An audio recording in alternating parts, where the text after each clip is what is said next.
Hello and welcome to Byju's Exam Prep IAS. A very warm good evening to everyone. I hope all of you are doing absolutely fine. And I welcome you all to today's session of the weekly current affairs. As you know, in this live session, we try and discuss some of the most important current affairs from the past week or so. I hope all of you are doing good and I hope your preparation is going right on track.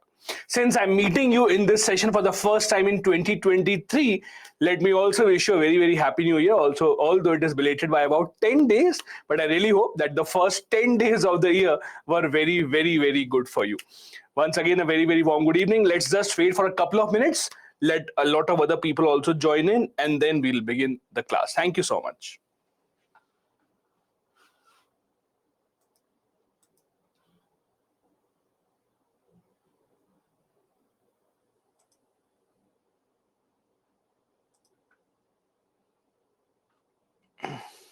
Hi, good evening, happy new year.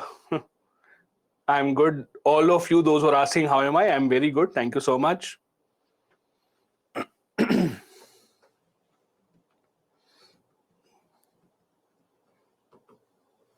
Perfect. Also, if you are some of those who are planning to appear for the 2023 prelims examinations and those who are hoping that 2023 will be your deciding year, I'm just reminding you the countdown has begun. 2023 is already here. We have already gone past 10 days in 2023. So you do not have a lot of time in your hand if you are someone who is planning to appear for this year's prelims examination. So make sure your preparation is right on track. There are no off days for you now. Every off day that you wanted to take, all of that is over. It's time to get down to serious business now. Even if you are planning to appear for 2024 attempt, even then, my advice would be make sure that you take 2023 attempt also very seriously. I hope all of you are giving the prelims test series as well and are actually scoring better marks than the earlier test.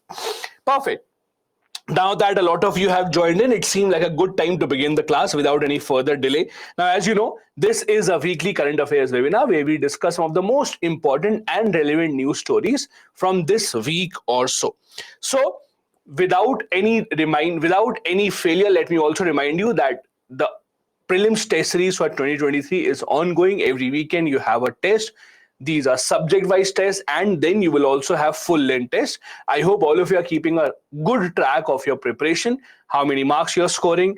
In case you are one of those who are frustrated with your marks, in case you're still scoring in 50s, 60s, or 70s, I know many of you would be, please don't be disheartened. Please make sure that you read the explanation of all the answers very carefully and make sure that you learn from your mistakes so that you don't repeat that. Now, let's come back to what we have for you today. Today, I will be discussing with you these 8 topics that you see in front of you. We will be talking first about All India Women Peacekeeping Force that was recently announced. We'll be discussing what is Peacekeeping Force, why exactly is it relevant for India, what is the significance of Women Peacekeeping Force more specifically. Then we'll be discussing about the Siom Bridge. Just a few days back, multiple infrastructure projects were inaugurated by our Raksha Mantri, the Defense Minister, most of them made by the BRO, the Border Road Organization. One of the most significant ones was the Siom Bridge. So we'll be discussing what exactly is this, where is this, and also overall the significance of BRO for India. Then we'll be discussing about online gaming. Why? Because draft rules for online gaming have been released by the government of India. So we'll be discussing what exactly are these draft rules, what is online gaming, good, bad, etc. Then the Joshimath issue, I'm sure all of you have been watching the news. The town of Joshimath, unfortunately, is sinking very slowly.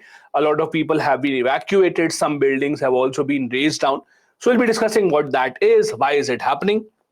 Then the Vibrant Village program announced by the government of India, under which the government of India specially wants tourists to visit border areas. The government of India is turning border areas of India into tourist hubs. That is a Vibrant Village program.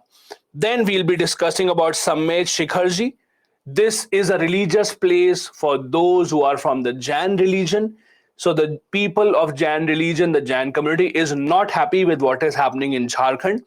In Jharkhand, the Jharkhand government has declared Sammet Shikharji as a tourist spot, as a tourist hub with which the Jain community is unhappy. So we'll be discussing what that is. Then the seventh topic will be the UGC draft rules for foreign universities. As you would have seen, the Prime Minister also recently gave a speech. The government wants foreign university to set up their campuses in India. Oxford, Stanford, these kind of foreign universities, the government of India wants them to come and set up their campuses in India. How can they actually set up their campuses? What are the guidelines that has been released by the UGC? So we'll discuss that. And in the end, the last topic will be the Prajwala challenge that the government of India has released, asking people to participate, give solutions to problems that the entire country is facing. So these are the 8 topics that we have for you today. Let's not wait any further. Let's begin with the very first topic that we have for you. The first topic is the All India Women Peacekeeping Force. Now, why is it in the news? It's a very simple reason. India has sent an all-women team of UN peacekeepers in Sudan. Now, I'm very sure all of you by now are aware that India usually sends a lot of peacekeepers. So, when you talk about the UN, the United Nations, UN does not have any of its own permanent army. UN depends upon something called the UN Peacekeeping Forces. Now, this is nothing but a voluntary group. It's a voluntary group. Now, what do you mean by voluntary? Voluntary means the United Nations cannot force the countries to send their people in this. It is voluntary, on a voluntary basis. Some countries participate, some other countries don't participate.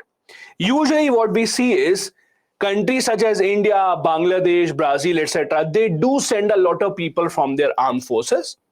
Some other nations, the developed one like US, etc., they don't send a lot of people in the UN peacekeeping forces. In place of sending people, US, etc., give money to UN peacekeeping forces. So all the countries participate in some way or the other. Some countries participate by sending money, finances, so that the salary and all the other expenses of the UN peacekeeping forces can actually be taken care of. Some other nations, such as India, they send their people, they send the people from their army. So that is a UN peacekeeping force. Now, what exactly is the peacekeeping force? What is their purpose? What do they do? As the name suggests, UN peacekeeping force. So their agenda, their mandate is they have to maintain peace. Let me give you a very simple example. Okay, let's take this example. Let's say there is a country where a civil war has broken out. Or let's take a live example. Let's say whatever is happening in Brazil. If you have been reading the news in the past 2 days, what has happened in Brazil? In Brazil, supporters of the last president, that is Bolsonaro, all of them have gathered in thousands and lakhs, and they have now tried to attack their own Supreme Court. They have tried to attack their own parliament. The government of Brazil is fighting against its own people, the people who do not believe in the election results. Now, in order for the two sides now to have a peace talk, in order for the two sides to now negotiate, there has to be a mediator in between. So maybe the UN will say, okay, we will send our people, we will send our peacekeeping forces so that you can now talk to each other, you can negotiate. So usually you will see whenever there is a civil war in any country, or not just civil war within the country, whenever there is an issue between two nations, border issues, etc., in all these cases, we will see that the UN peacekeeping forces usually go and they usually try and maintain peace. Now, Sudan has been one of those nations in Africa which unfortunately has been going through a civil war for a very, very long time. The UN peacekeeping forces today are majorly in Africa only. They are majorly spread across the different countries in Africa. In Sudan also, there are a lot of UN peacekeeping forces that are present. UN peacekeeping forces are also known by one very interesting name. Many of you might have heard about this. UN peacekeeping forces are called Blue Berets. Have you heard this? Blue Berets. If you have heard this, great. So berets is a kind of a hat that you wear. You can Google, it's a kind of a hat that you wear. My drawing is not that great, so I can't really make it, but it's this kind of a hat. If this is the face of the person, This is the kind of a hat that you actually wear. This is a beret. Again, my drawing is not that great, so I'm very sorry. So you can Google and see the blue beret. So why is it that they are actually called the blue berets? So the idea is they are the UN peacekeeping force. So they are stationed between two groups. So if this is group one, this is group two, they are fighting with each other. In between them, we will have the UN peacekeeping force. So the idea is the two sides should not attack the UN peacekeeping forces. They are in the middle, but they should not be attacked by the two sides. That is why usually they have a different kind of a color for their caps, for their helmets. That is why they are called the blue berets or blue helmets also. They have a very sky blue kind of a color so that they can actually be identified from a distance so that they are not attacked by either of the two sides. Even then, sometimes they are attacked.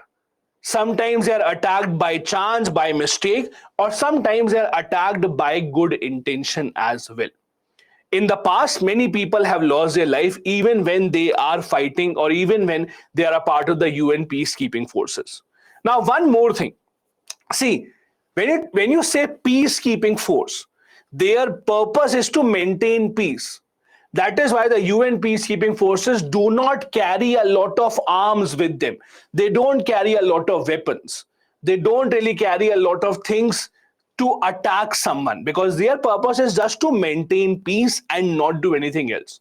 So usually whenever they are attacked, they are in a very bad situation because they don't carry a lot of weapons as such. UN peacekeeping forces have been stationed all across the world. Right now, mostly they are stationed in the African continent. This present announcement of all Indian women peacekeeping force being stationed at Sudan, it has 2 army officers, 2 women army officers and 25 soldiers. So soldiers, above them are officers. As you know, soldiers are the non-commissioned ranks. They are called Jawans, and above them are the army officers. Now, why is it that women-specific forces or women-specific contingent has been set? Now, please try and understand this.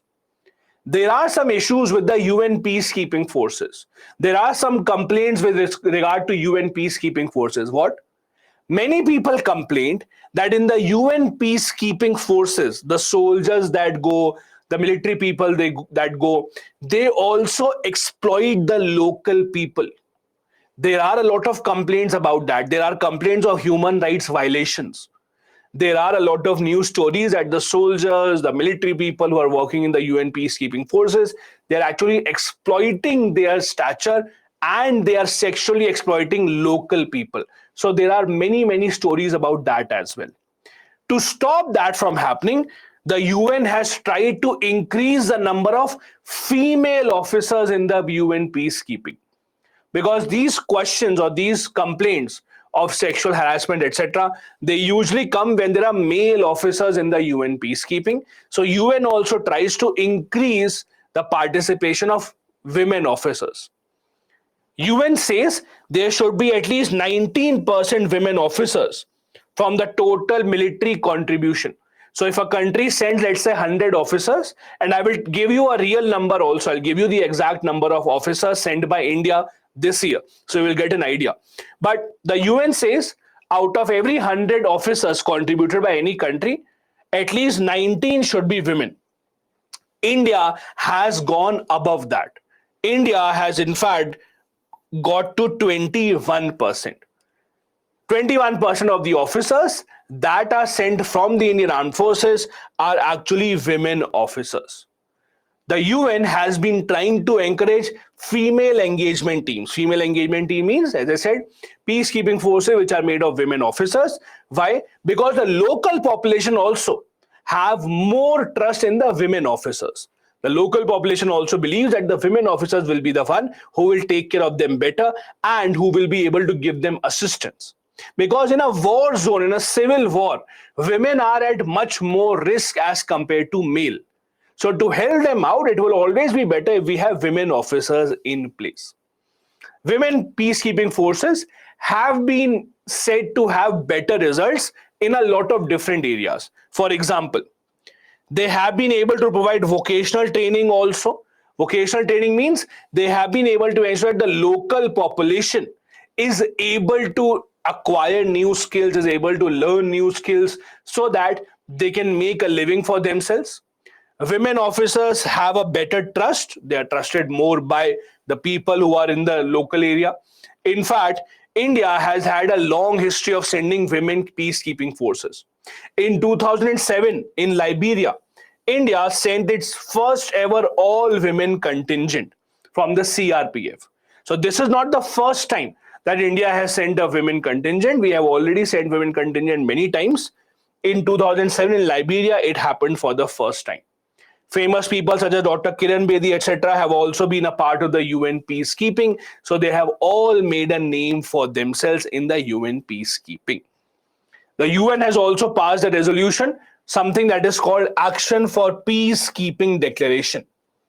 Under this, the UN peacekeeping is supposed to be majorly run by women peacekeepers so that, as I told you earlier, the women peacekeepers can have a much greater impact. It has been documented all around the world that the women peacekeepers have a much greater impact as compared to the male peacekeepers in any of the UN missions all across the world. Most countries have accepted this. Most countries have made this promise that yes, we will be sending more women peacekeepers. But again, in the UN, you also know these promises are not binding. These are mostly voluntary promises. Voluntary promises, as in the country says, okay, we will send more women peacekeepers, but that is not really mandatory.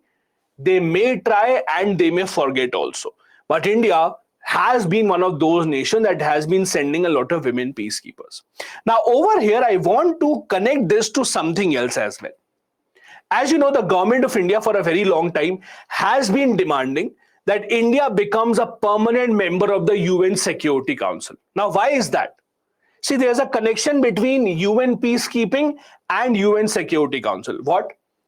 The UN Charter, which is the constitution of the UN Charter says that the UN peacekeeping will work under the command of the UN Security Council only. Let me write it here. The UN peacekeeping forces, they work under the UNSC, UN Security Council. Now, if they work under the UN Security Council, it is important that India, that sends a lot of soldiers to the UN peacekeeping, India should also be in the Security Council.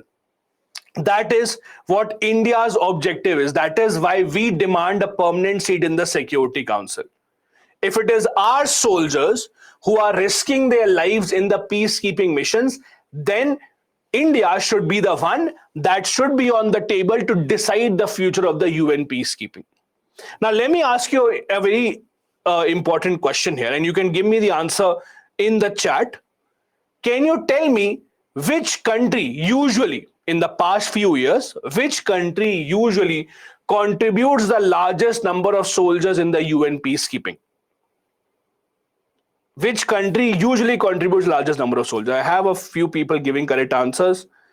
Saravan gave the correct answer. Okay, you can now stop. Okay, you can now stop. Guys, when I say stop, you have to stop. A lot of people are saying India, which is actually not correct.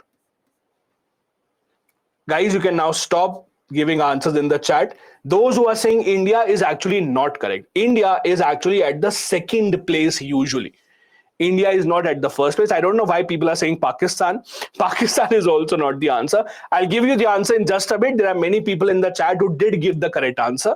India is at second position. Pakistan is not at first, second position. I'll give you the correct answer in just a bit. Now, as I told you, India has been a major contributor to UN peacekeeping for a very long time.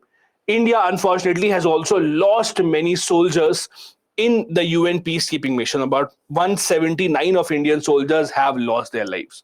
Ever since the first UN peacekeeping mission in 1948, India has been a part of multiple UN peacekeeping missions, and many of our soldiers have even won many awards for their role in the UN peacekeeping.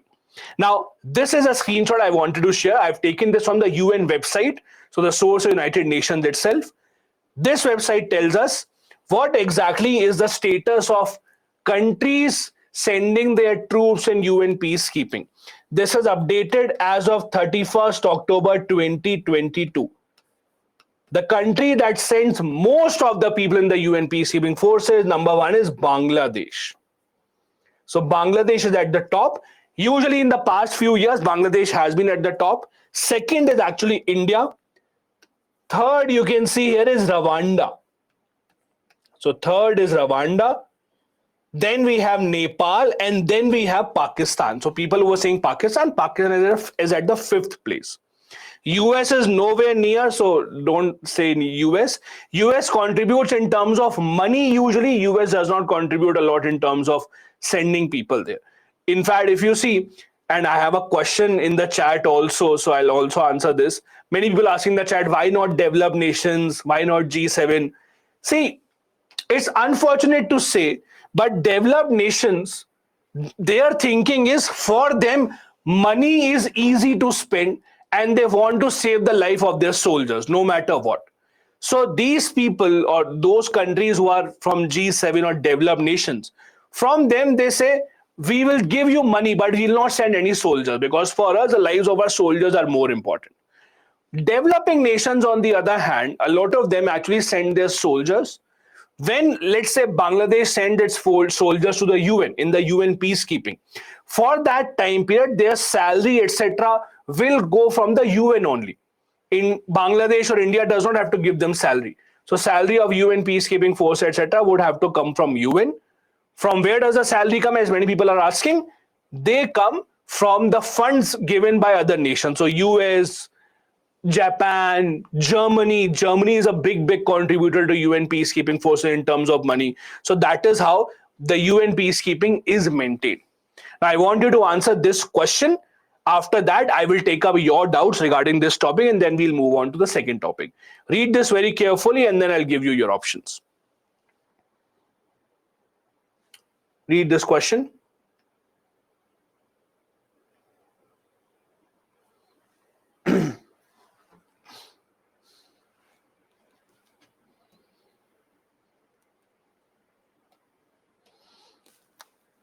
Now, if you have read this, let me start your time. Your 30 seconds start now.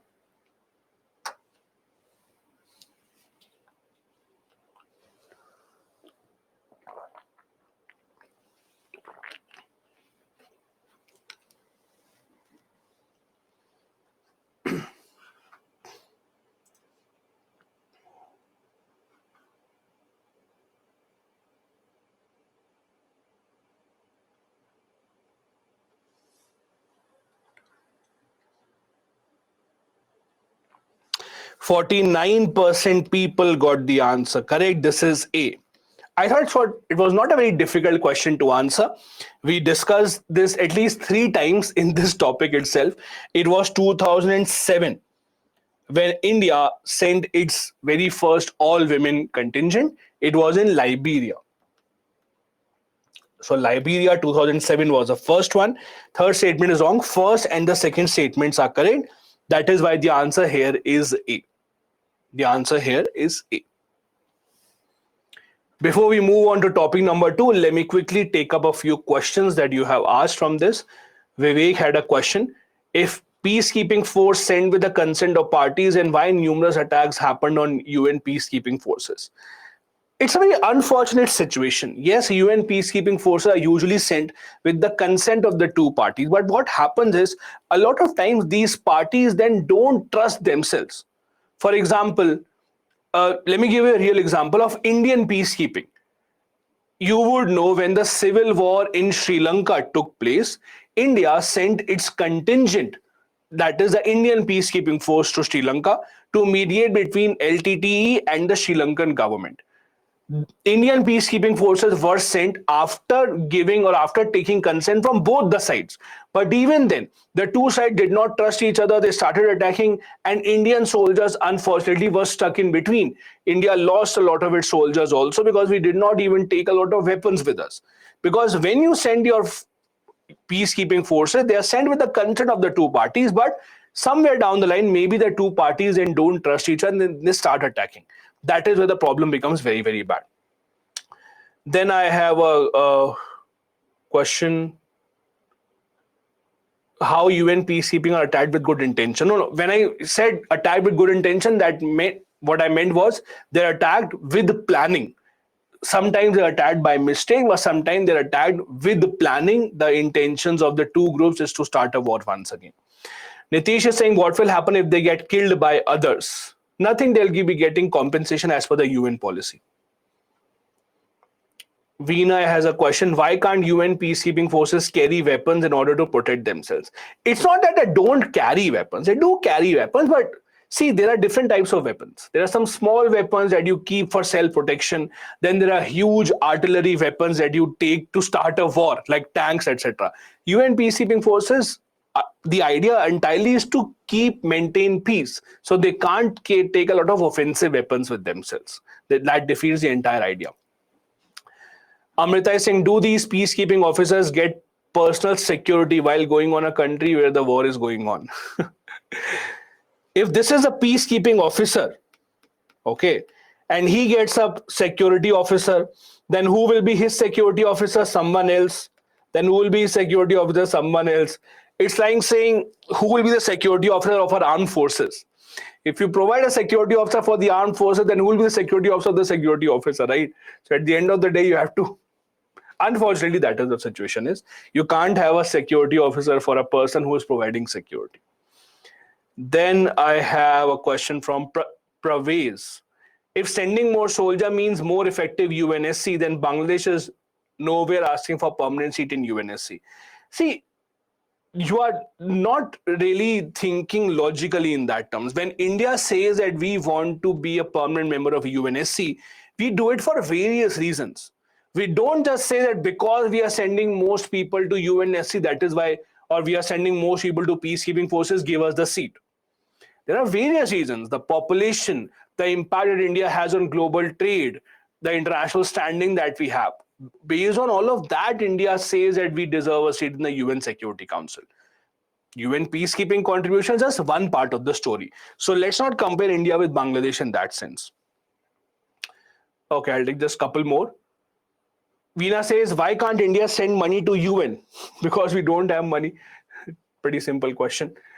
Sorry, but that is the reality. If I don't know if you know this or not, but we are not a very rich country. It might come as a surprise, but India is not a very rich country. So that is why. Then I have a question from Abhinash. Can UN peacekeeping be deployed in borders between Afghanistan and Pakistan? They can be, but again, it has to be with the consent of the two parties. Rani, last question. Rani saying, what if the country doesn't reach the 19% quota of women? As I said earlier, it's a voluntary quota given by the UN. It's similar to like saying, what if the countries don't achieve their net zero target in terms of global warming? Every country has made a target for itself to achieve net zero, right? India says we'll achieve net zero by 2070. China says by 2060. Some other nations say by 2050. What if they don't achieve it? What will happen? Nothing will happen. Similarly, if a country doesn't achieve the 19% target of sending women officers, what will happen? Nothing will happen. So there's no punishment to that because that is not mandatory. Perfect. So let's come back to topic number 2 that we have. The second topic that we want to discuss is about the Siam Bridge. Now, what exactly is this topic? What is happening? Now, usually we do not realize the fact, or if you do, then great. India has, or Indian government specifically, has a lot of very, very effective organizations working. Usually we, in our day-to-day life, we don't really see a lot of those names, but one organization that has been working at a very, very fast speed and building great infrastructure is the BRO. BRO stands for Border Road Organization. As the name suggests, the BRO, or the Border Road Organization, is an organization from the government of India side, especially to ensure that they build infrastructure such as roads, bridges, etc. nearby the international borders. Border Road Organization doesn't really mean that it will only work for building of roads.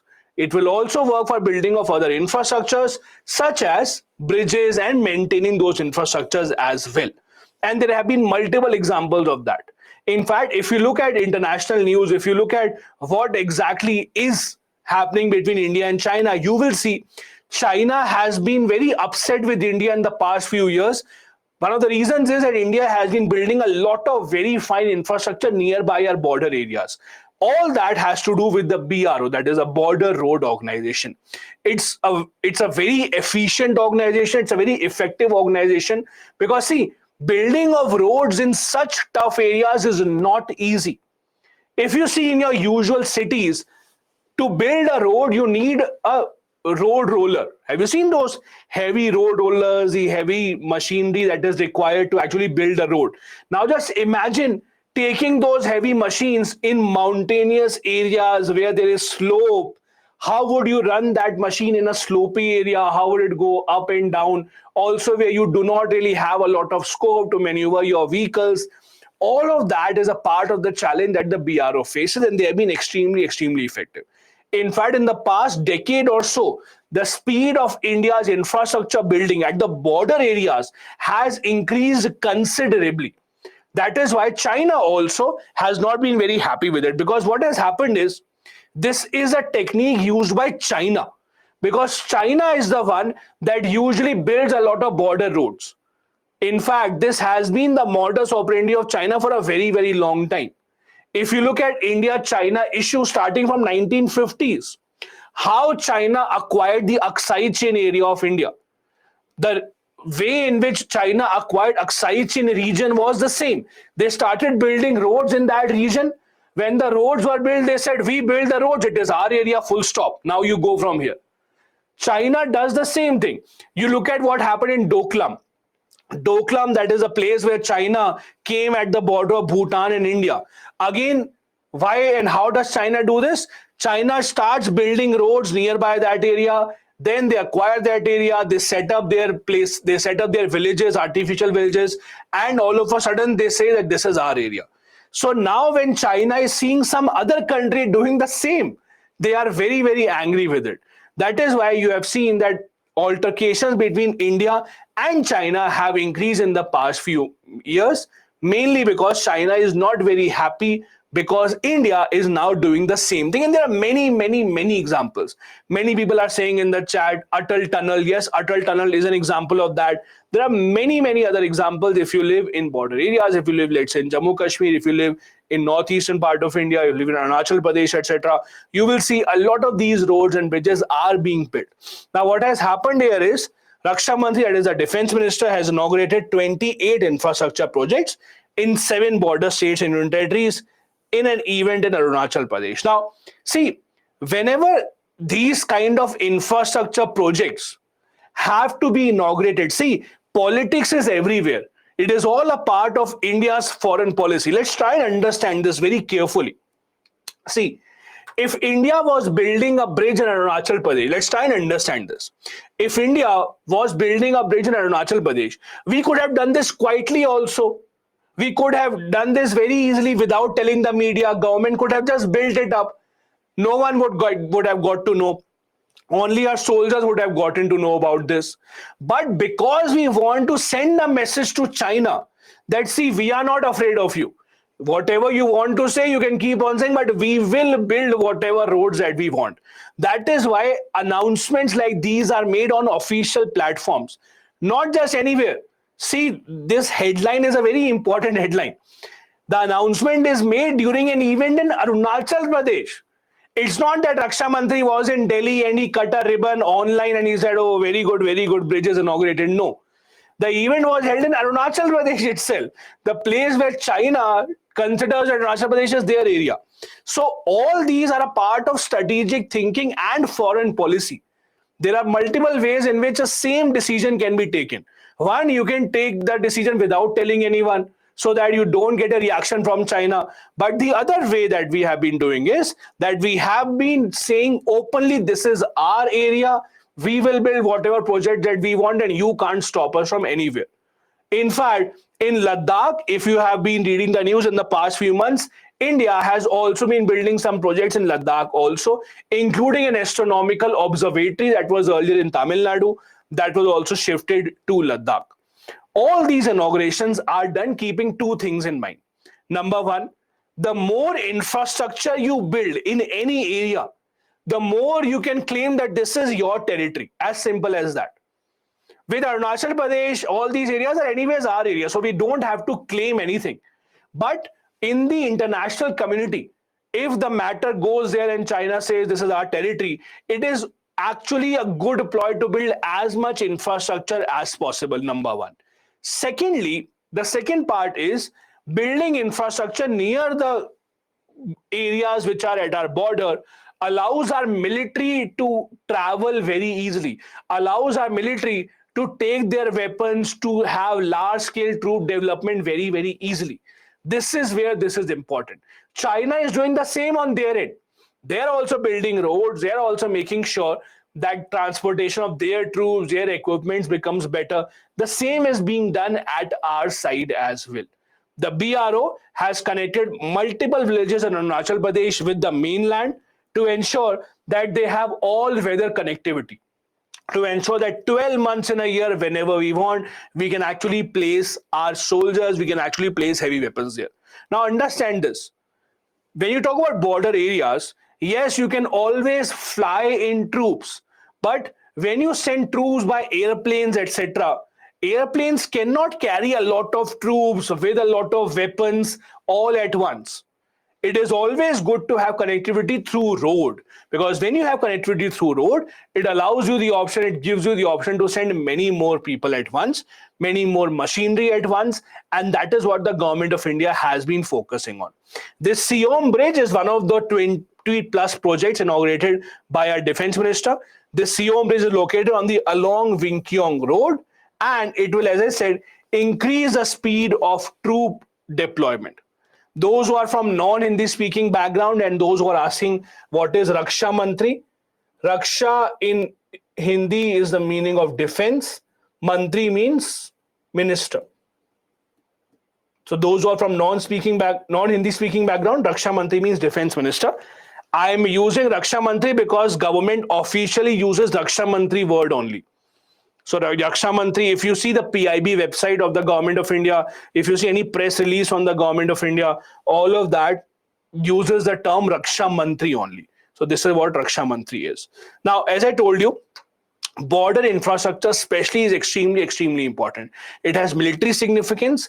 Not just this. See, Indian government has also been trying to do one more thing. The Indian government has been trying to encourage common people in our country to visit areas near the border as a tourist.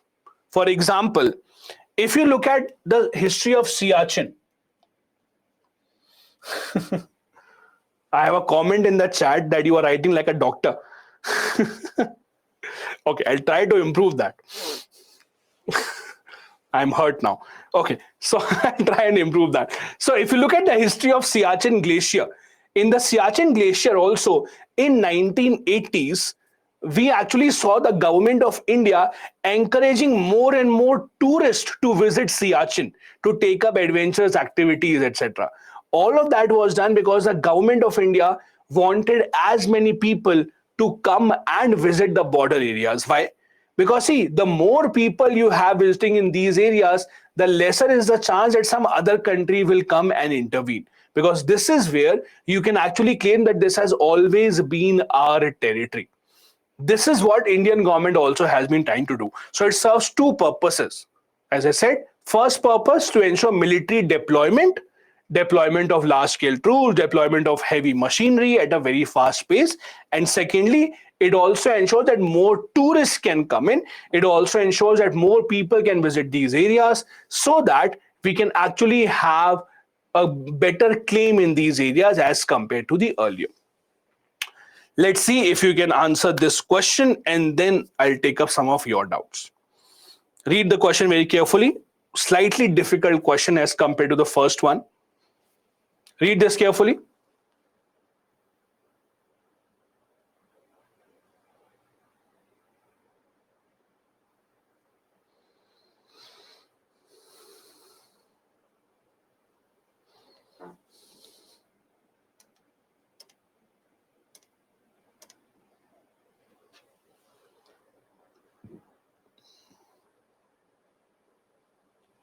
Right? Okay, your time starts now.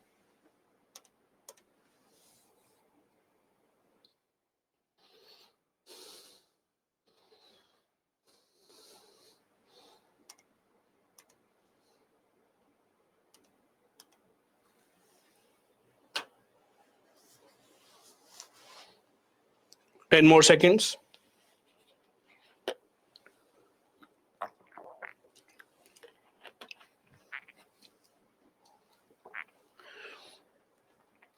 36% got this correct. This is actually C. All the three given statements are correct. As I told you, slightly difficult question because we did not discuss this. BRO's motto is Shramena Sarvan Sadhyan. That is, everything is achievable through hard work. Now, you might say that these kind of things are difficult to remember, but the point is UPSC in the past, in their prelims examinations, has asked these kind of questions. You actually have these kind of questions that come up in the prelims examination. For example, in the past, Supreme Court's motto has been asked by the UPSC. Second statement is also true. It has been tasked, as I told you, with maintaining infrastructure and undertaking operations. There's no clearance in those areas. It's a pretty obvious statement. Third was a slightly tricky statement. It is also true. It has set a Guinness World Record in November 2021 for the highest altitude road at Umlingla. Where exactly is this? This is in Ladakh. This is in Ladakh. All these statements are correct. So you might say that this is not easy to remember how many mottos would you remember of different organizations, but the UPSC has asked this in the past, specifically about those organizations that usually remain in the news throughout the year. Before I go to topic number 3, let me quickly take up a few questions from this topic that you have asked. Okay. I have one question. China is intruding into our territory again and again. Why not we also intrude to give Chinese a taste of their own medicine?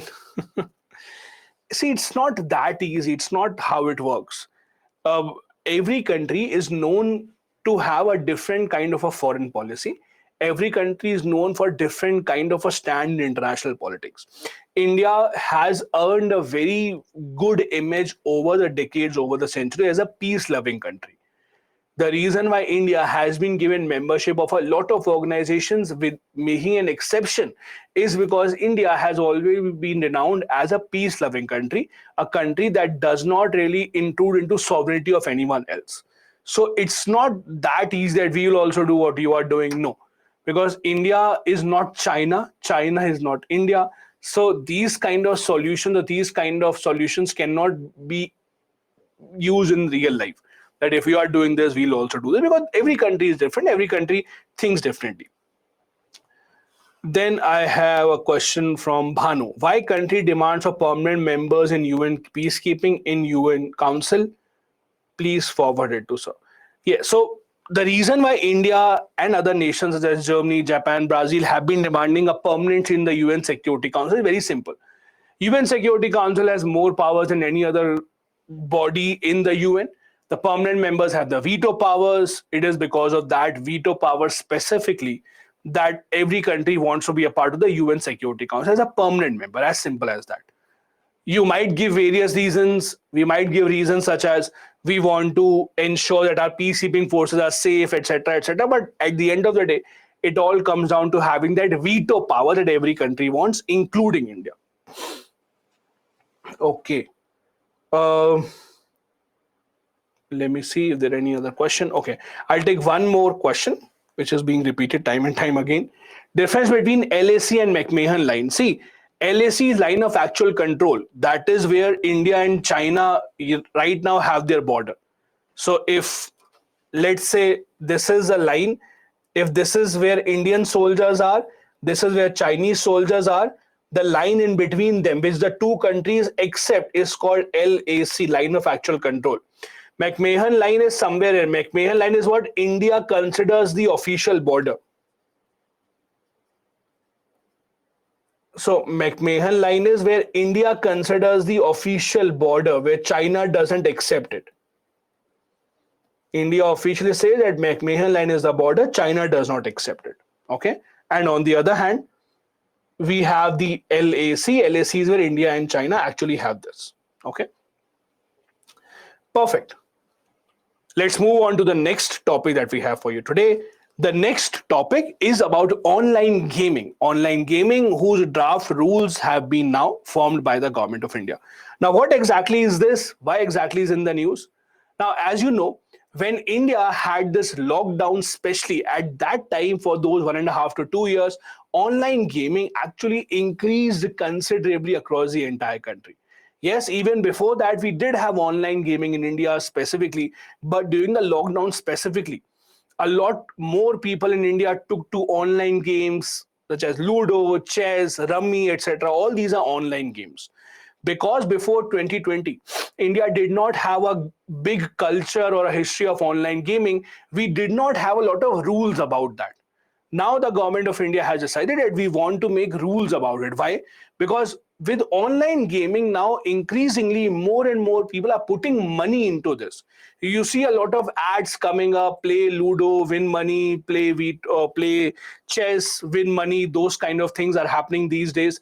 All of that is happening because of it. The government of India now wants to ensure that we have something in place, rules which make sure that people don't lose out on the money and it is actually a fair game. Because see, when you have, let's say, something like Rummy or something like Ludo, especially when you're playing against the computer, or especially when you're playing against someone that you don't know, how can you be sure that the machine is actually playing fairly? Maybe you are being given some different cards, someone else is being given some different cards.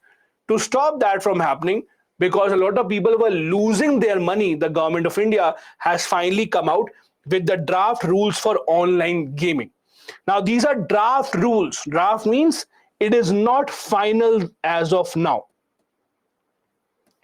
Usually, the purpose of draft rules is whenever the government of India has to roll out any new policy, any new rules, the first step is to bring out draft rules. Why? So that they can ask for feedback from the people.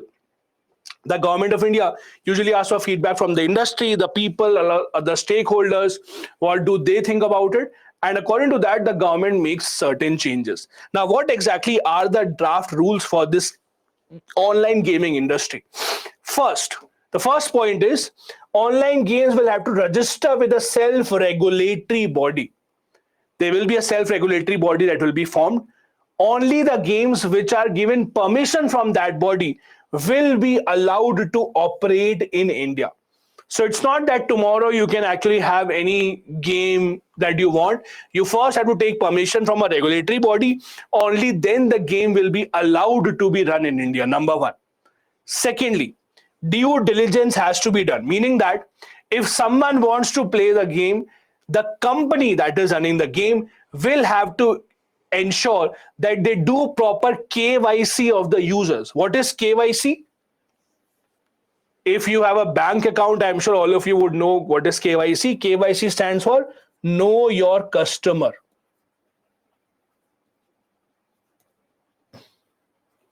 See, whenever you open up any account, you open up your bank account, you open up any usual account, you are asked for an ID proof, Aadhaar, PAN card, license, whatever. That is called KYC, Know Your Customer. So if you have to play an online game, these companies have to make sure that people submit their KYC proof. Also, the withdrawal and refund of money should be transparent. If the company, for example, claims that you can win 5 lakh rupees, it should be transparent. Say, oh, we were kidding, jumla tha, nothing like that. If the company claims something, then the company has to make sure that you win that amount of money. Also, the winning should be distributed fairly. All of that is now the responsibility of the company that is running those games. One other very important part here is random number generation certificate. Now, this is very important. See, there are two types of games that can happen. One, let's say you are 4 or 5 friends and you are playing with each other only. So you know everyone who is playing right now. This is first option. Let's say your family comes together, 4 people, and they play Ludo. And I have not played it, but let's say you play Ludo with 4 people together, and you can actually put money. Someone says, I'll put 100 rupees, 200 rupees bet, and whoever wins will take the money. That is fair because you know everyone is playing. The other part of playing is, or the other option is, you are playing against a computer or you are playing against someone that you don't know. In that case, the problem here is that you don't know if the cards that are being given to you are fair or someone else is actually changing the cards. If you have games such as poker, if you have games such as rummy, etc., where the cards matter a lot, then the company will have to give a certificate to the government that we generate the numbers randomly. This is called random number generation certificate. Random number generation certificate means you have to certify that the numbers that you are generating, the cards that you are distributing, are all random. You are not changing them, and it is all unpredictable. So you are not coming in between of any of the games. It is all fair game. Then there has to be restriction on betting also. Many nations around the world allow betting to take place. In India, that is not the case. You cannot bet. Betting is illegal in India. In online gamings also, you cannot bet. For example, if you yourself want to play, you can play. You can have money in that also, but you cannot bet that I think this will win or I think that person will win. That is why restriction on betting has been put. And apart from that, social media, e-governance, e-commerce companies also will have to just like them, the gaming companies also have to appoint a compliance officer. What is a compliance officer? All these gaming companies like Rummy, Ludo, etc., Rummy Culture, Winzo, all these companies will have to appoint an officer who will be called a compliance officer. Meaning that if you have a complaint against these companies, that will be the first person that you can go and file a complaint to. This is also mandatory. Now, over here, there are many things or there are many doubts that people might have. For example, in the chat also, there are many doubts saying, is it betting? Is it not betting? See, whether or not a game is betting or not, is it allowed or not, it is decided by a simple test in India. That test is called game of luck versus the game of skills.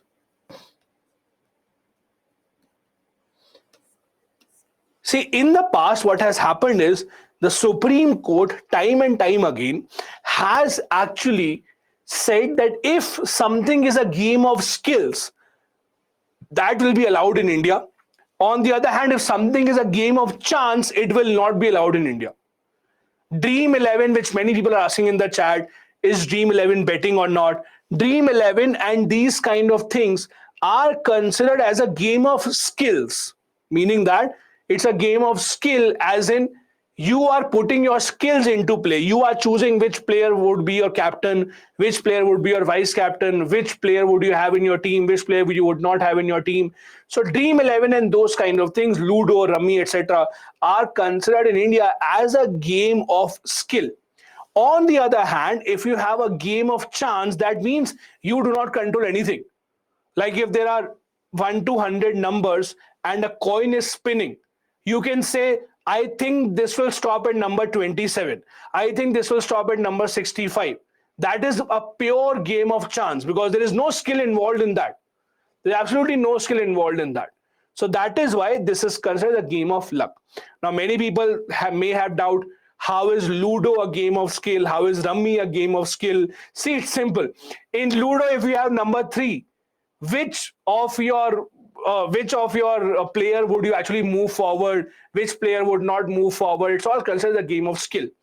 I am not an expert in this, so please don't expect me to tell you how is this skill, how is that not skill.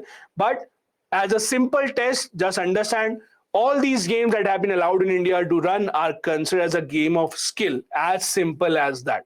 So if you're expecting me to tell you how is it skill, how is it not skill, I don't know. The Supreme Court has taken a call in that, are considered as a game of skill. Now, why exactly is it that rules are required? In very simple terms, rules are required because it has a lot of financial risk involved. As I told you, a lot of people have been playing these games, especially since the pandemic has started. Also, most of the players who are involved in these online games are women. It has been seen by studies that especially women who are homemakers, housewife, etc., they are the ones who actually stay at home. Because they stay at home, a lot of times they get involved in these games. It usually starts with a very low amount of money, 5 rupees or 10 rupees, and you start increasing your bet. And before you know it, it becomes very addictive. And people then just go ahead with it and start losing their money. The other problem is that right now in India, these online gaming, etc., are statewide. For example, in India, there are some states where casino is allowed. Do you know that? There are some states in India where casino is allowed. Goa is very famous for that. Not just Goa, if you go to Sikkim also, if you, it's a personal experience, although I have not gone to Sikkim casino, but if you go to Sikkim, when you are entering Sikkim by road, you will see a lot of hoardings all around the highway. Welcome to this casino, welcome to this casino, we'll do your hotel pick and drop, we'll pick you from the hotel, we'll drop you from the hotel, all these kind of things. So there are state-wise rules for casino, for online betting, etc. Now, the government of India wants to have rules which are same for across the entire country. That is why these draft rules have been introduced. Now, many people in the chat are also asking, since online betting or gambling, etc., is in the state list, if you look at the 7th schedule, these games, these online betting, etc., this is in the state list. Then how is it that the center government can make rules? Center government is only making rules and not laws. Please remember. What happens is when there is a state list kind of a subject, center government makes the rules and center government then requests the state governments to make their laws according to this rule only. That is what usually happens. When they have the state subjects, center government usually makes these kind of rules, and these rules are then given to the state governments and they are requested to make their laws according to that only. So that we do not have different statewide laws, we have one single kind of a law. In the past few years, ever since the pandemic has started, we have seen a lot of people going into this field of online gaming, because of which the online gaming industry has reached or will reach $5 billion by 2025. So government of India, state governments also see that there is a lot of significance here. They can earn a lot of money. They can actually make sure that they can have a lot of taxes from this. That is why these kind of rules are now required, so that rather than making it an illegal business, we can have a business where the government also earns a lot of revenue, a lot of taxes from that as well.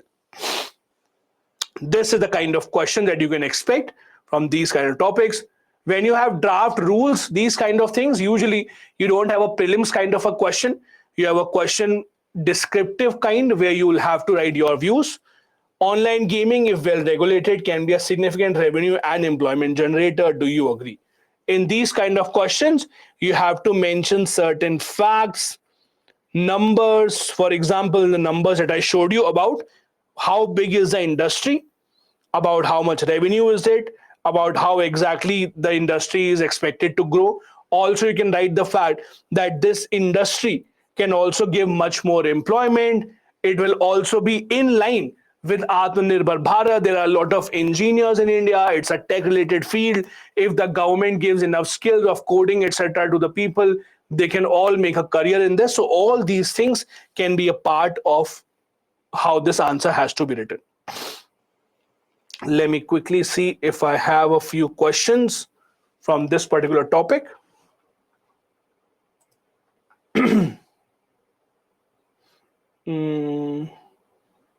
Okay. Partha Sarthi has a question.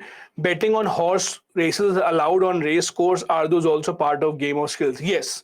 So if you see, when horse course races are actually happening, before that, everyone is given a lot of details about the horses. They are not just randomly picking horses. They're given details about the horse, which horse is this, the weight of the horse, the record of the horse, the jockey, the person who is running the horse, and then based on that information, you take a chance. So that is why it's called a game of skills, because it is said that you use your skills then to select your horse. Anamika is saying, is taking KYC not a breach of right to privacy? Not really. See, you have to understand, if you think that me depositing or submitting my Aadhaar would be a breach of my KYC, would be a breach of my privacy, then there are two things. Number one, you can simply not take part in those activities. No one is forcibly telling you that you have to play online games, number one. Secondly, that is why, if you know, we now have masked Aadhaar. We now have masked Aadhaar. So you don't have to share your real Aadhaar number. You can actually mask your Aadhaar number. You can have an encrypted kind of a number, and that is how you can share that. So these are two options that are available. Nippon is saying, is India going to allow esports leagues? See, esports leagues are a different concept, but we do have Dream 11 kind of a thing. It's an esport league only. So I don't think that's any different. There's Dream 11, or there are so many teams now that you can actually make. All these are esports only. Nitesh has a question. Why UN peacekeeping forces don't go between Russia and Ukraine? See, that is not how it works. It's not that wherever a war is happening, the UN peacekeeping forces will go. No, that does not happen.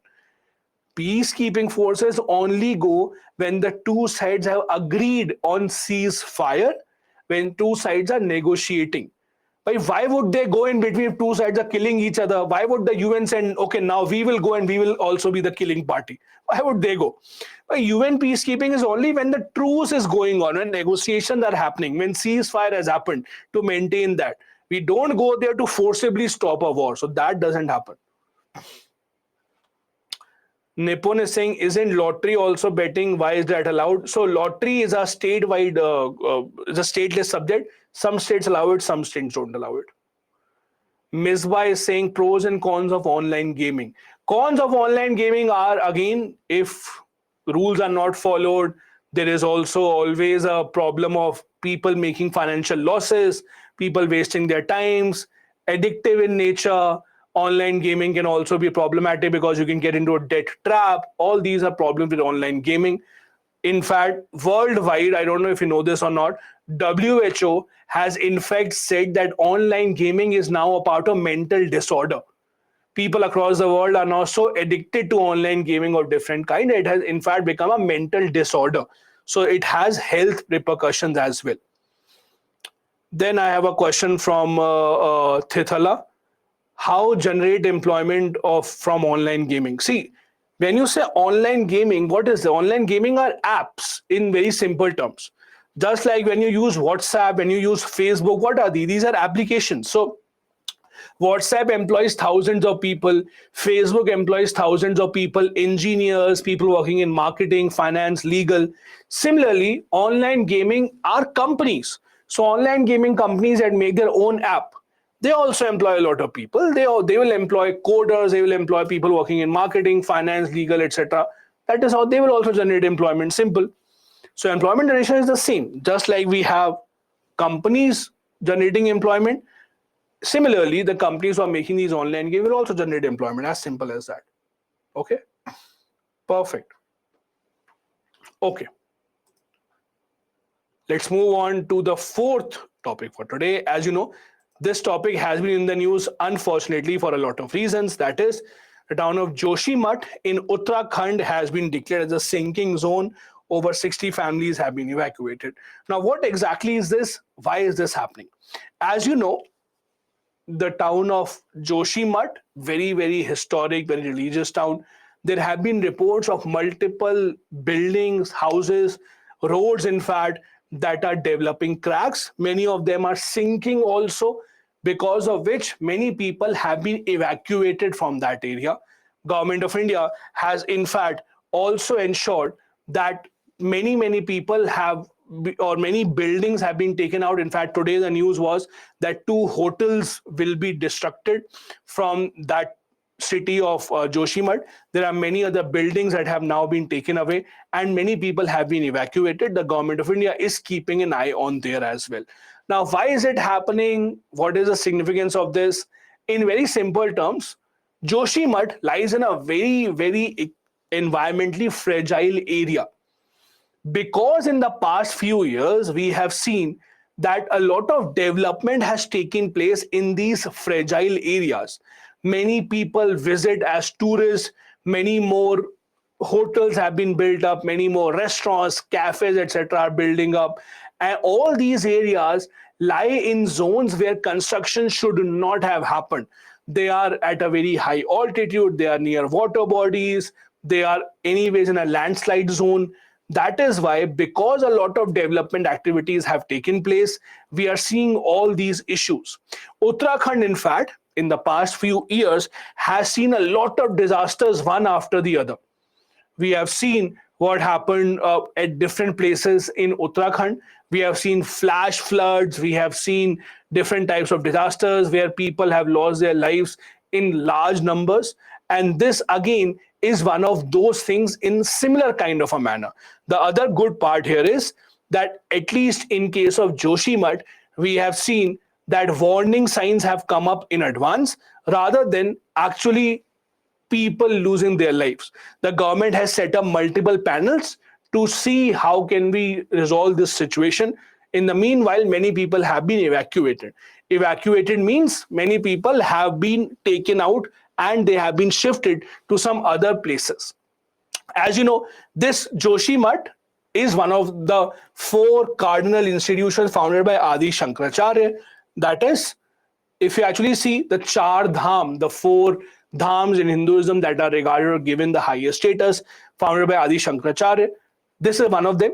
That is why we see a lot of people visiting these holy towns one after the other every single year. Because a lot of people have been coming here year after year, we have seen a lot of hotels, a lot of guest houses, a lot of cafes, etc. being built up. All that has led to a lot of destructive development that has taken place. Now, the problem is in a country such as India or in any country whatsoever, you would have to take a decision whether you want to go with development versus want to safeguard environment. See, it's very easy to blame government that why did they allow setting up so many places, why did they allow setting up so many buildings, etc. But you have to understand, in a country such as India, where the population is growing at such a high rate, in a country such as India, where you have to give jobs to so many people, the government also allows a lot of construction, a lot of these economic activities in places which are very environmentally fragile. At that point of time, when we do not have any danger, the government does not look into the future. But even when the construction was taking place in 1970s, 1980s, there were a lot of warning signs that this should not have happened. But we have had a situation now because of all these activities, and I'll give you some examples, this has become a very dangerous zone. In 2021, for example, there was a Chamoli disaster where there were flash floods in Feb 2021. Flash floods means floods which were or rains which were converted into floods in the rivers of Rishi Ganga and Dhauli Ganga, where a lot of people had to be evacuated. In fact, as per the Uttarakhand State Disaster Management Authority, many locations in Uttarakhand right now are in danger because of those flash floods. This area of Joshimath has always been very, very fragile. In fact, 1964, almost 60 years back, there was a committee formed by the government of India. This was called the M.C. Mishra Committee. Do you remember this? The M.C. Mishra Committee 1964 had actually been appointed to study why is it that Joshimath is sinking. So the sinking of Joshimath right now is not happening for the first time. It has happened in the past also. But unfortunately, we have not learned from our own mistakes. In 1964, the committee said that Joshimath is situated in an old landslide zone and Joshimath could sink if rampant development is unchecked. So the warning was given much, much earlier, in fact, 60 years back, just that we did not really learn from that. Because every few years we keep forgetting it. Then we think, okay, everything is fine. Let's forget about it. Let's build, let's have development. But when the problem again reappears, that is when the government starts to panic. It was recommended that substantial construction should not take place. But even then, we have had a lot of construction. We have had hotels, we had cafes, guest houses, even dams, etc., have been built in this area. In fact, the Vishnugad Hydel project in this area has also been criticized for various reasons, especially saying that this is not feasible for this kind of an area. However, again, the development has taken place because India also has a huge population to maintain, a huge population to feed. On one hand, we have a country where we do not have enough power supply, so we have to build hydroelectric projects. On the other hand, we have a situation where these kind of areas are to be preserved at a very, very sensitive level. Tapovan is a place nearby Joshimath only. So Joshimath, Tapovan is a neighboring area, a small town in Joshimath. That is Tapovan. It's the name of a place only. I'll just write it here. It's a small town. Now, climate change has had an impact all around the world, not just India, especially in environmentally fragile areas, where anyways, very, very common. Himalayan mountains, for example, are some of the youngest mountains in the world, and they are unstable. In fact, we have seen how in the foothills of the Himalayas, in Nepal, etc., you would see earthquakes are very, very common. The rivers that perennially flow from the Himalaya, whenever there is high rainfall, you have a problem when there are rains that get converted into flash floods. Because of climate change, because of the snow caps now melting, this problem will only increase. You see, year after year, there are problems of landslides. You see, just last year, there were so many landslides that were reported in Himachal Pradesh and Uttarakhand. Many tourists were trapped also. Many tourists, in fact, lost their lives as well. Even then, we still have rampant development that is taking place. I'm sure all of you, especially if you're from Hindi-speaking regions, you would have seen that movie Kedarnath. You would have seen how the flash flood actually took place. Even if you have not seen the movie, the real story of Kedarnath, how it happened, how it destroyed everything. There are still people whose dead bodies have still not been found after the tragedy of Kedarnath. There are still people who are just trying to find their loved ones, trying to find what happened to their family members. Entire villages have been destroyed. All of that was because of rampant development. And unfortunately, we have still not learned from that. This is a kind of question you can expect. Slightly difficult. Let's try and see what this question is about.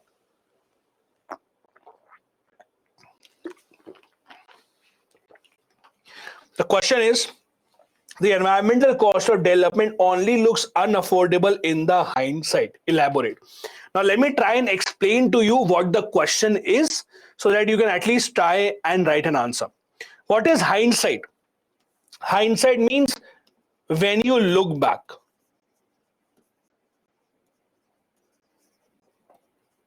When you look back. The meaning of the question here is that in the present, right now, for example, if you have to take a decision, whether or not you should build a new project in Joshimath or not, at present, every government will say, yes, let's build a project. Why? We will generate jobs, we will have good revenue, we will have good taxes, so let's do something. But 20 years later, when the problems will start, when we will have flash floods, when we will have people dying, then we will look back and say, oh, we should not have done that. It was unaffordable, we should not have done that. So in simple terms, the question is saying that at present, environmental issues do not look very serious.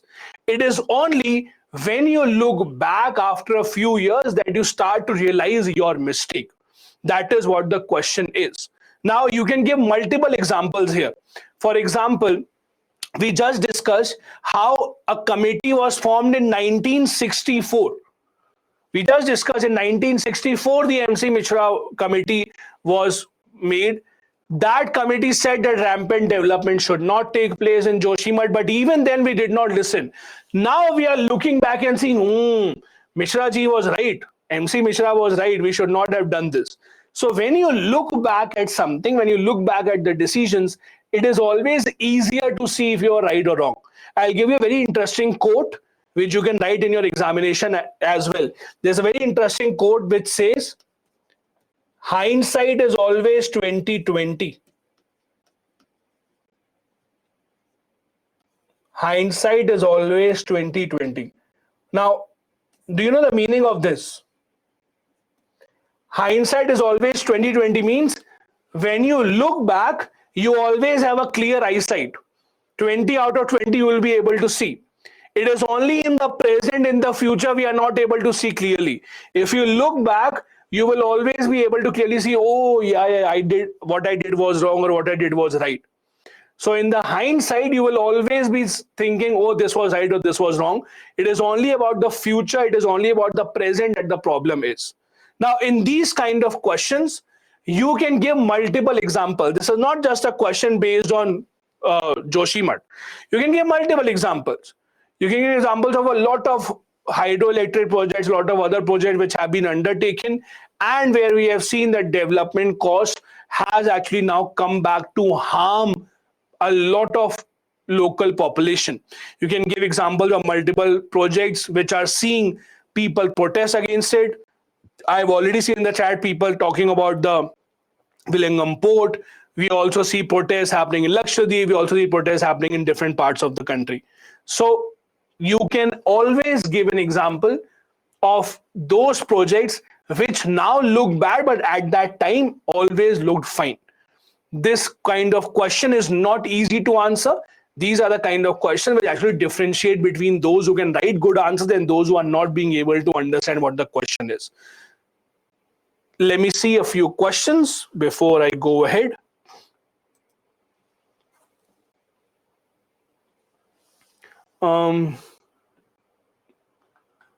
Samiksha is saying, sir, it's getting difficult to remember all the points, what to do. Eat almonds. See, I know for a fact in the UPSC examination, all the subject that you actually have, you have a lot of things to remember. So I'm not going to give you one trick or one tip with which you will be able to remember every single thing. But what I can only say is the more that you read, the better it is in your memory. The more that you read, if you incorporate these kind of things in your answers, when you write down something, you remember it for a much, much longer time period. So try and do that. Just reading it, remembering it, and hoping that you will remember for a long time may not work. Try and incorporate this in your answer writing as soon as possible. Then I have, okay, Sarabjit is saying, local people blame the NTPC project. What is that? So NTPC is nothing but National Thermal Power Corporation. So NTPC, as you know, is the main thermal power generating agency of the government of India.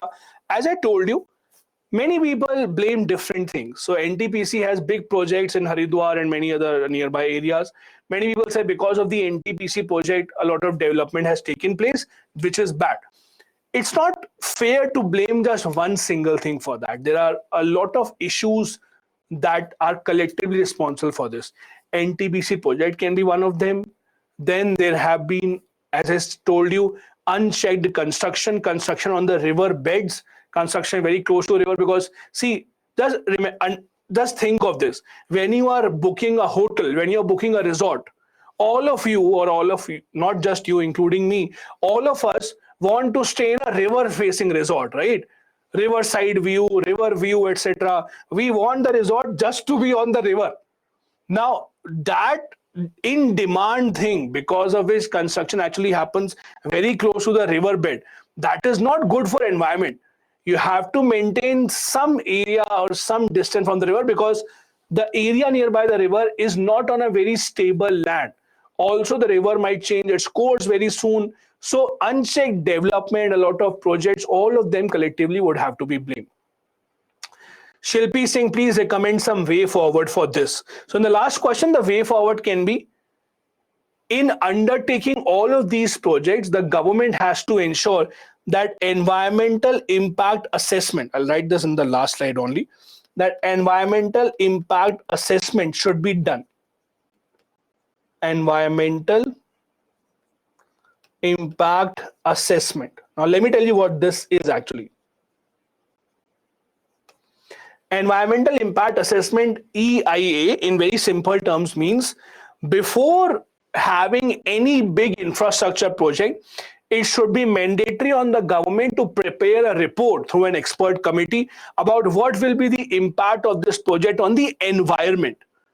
Any big construction activity, any big development that is taking place, we should have an environmental impact assessment. For example, the report should say that for this project, let's say we are cutting down 10,000 trees. So in the long run, this will be the impact on the local population, on jobs, on environment. This will be the impact. And then you have to decide, should we go ahead with the project or not? EIA, environmental impact assessment, is necessary now for infrastructure projects, but even today it is not very strict. So this is what your way forward can be while building any of the infrastructure projects, especially in environmentally fragile zones. We should have environmental impact assessment, and then we should decide whether or not these projects should be taken up or not.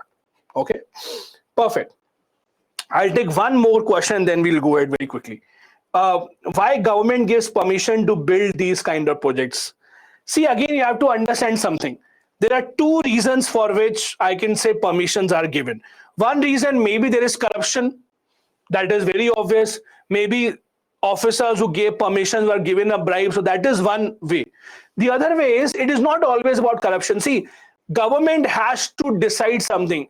Let's assume people are protesting against the government that we don't have enough government jobs, we don't have enough development. Now, what will the government do? At the end of the day, if the government also has to give jobs, if the government has to ensure development, if the government has to ensure that more tourists come to our country and they are given good facilities to stay, government also has to take a call. So it's not good to blame the government at every single point of time. And irrespective of any government that is in power, the blame has to be taken collectively. As I told you earlier, when we stay at a property, when you go to these hilly areas, etc., we also want that, no, I want a river-facing resort. I want to stay near the river, near the mountains, etc. So it is our side of the story as well, where we also want that these developments or these infrastructure should be built in these areas. So it works in both ways. Yes, the government should not have given the permission, but the government also has to take a call because they also have to generate employment, generate taxes, etc. Perfect. So let's now come back to the next topic. Next topic is something that is in the news recently, the Vibrant Village program. We discussed about this kind of a concept in just a while earlier. This concept is very, very simple, under which the government of India wants tourists, the local tourists, foreign tourists, etc., to visit villages near the border areas to enhance border security. Now, our Home Minister has asked the border security forces to increase tourism through Vibrant Village program. Now, what exactly is this? As per this program, the government of India wants more and more people to visit our border areas, be it the northeast part of the country, be it Jammu and Kashmir. This is where we want more tourists to come in. Now, why is it important for the government? See, again, you can say this is dangerous. Why is it that the government of India wants people to visit border areas? There are two aspects to it. One, yes, you can say that this is dangerous. Why should people visit these areas? But understand these. When any area is contested by some other country, let's say China says that Arunachal Pradesh is our area, we will or we want to capture this area. If you have a lot of Indian population coming there every single day, a lot of Indian tourists coming there every week, every month, automatically in the eyes of the entire world, it becomes an Indian territory. As simple as that. Yes, for us, Arunachal Pradesh and the entire part in the map of India is our territory only. There's no question on that. But when the matter goes to the international community, when the international community takes a side on this, whether to side with India or to side with China, these kind of things, that is, that many people visit these areas every single day, every single month, that plays a major role. So having more people visit there will always be good for our country's unity. I told you earlier as well, the same thing happened with Siachen. In 1980s, in fact, the Indian Army specially used to take up tourist groups so that they can actually visit Siachen, those who want to undertake tourist activities. In fact, even today, do you see the government actually puts a lot of efforts in giving a push to tourism activities in the Union Territory of Jammu and Kashmir and in Ladakh also. You can say that these areas are very sensitive. Yes, these areas are where we have a lot of law and order issues. But even then, you see, the government tries to ensure that as many tourists go to these places of Jammu and Kashmir, Ladakh, as much as possible.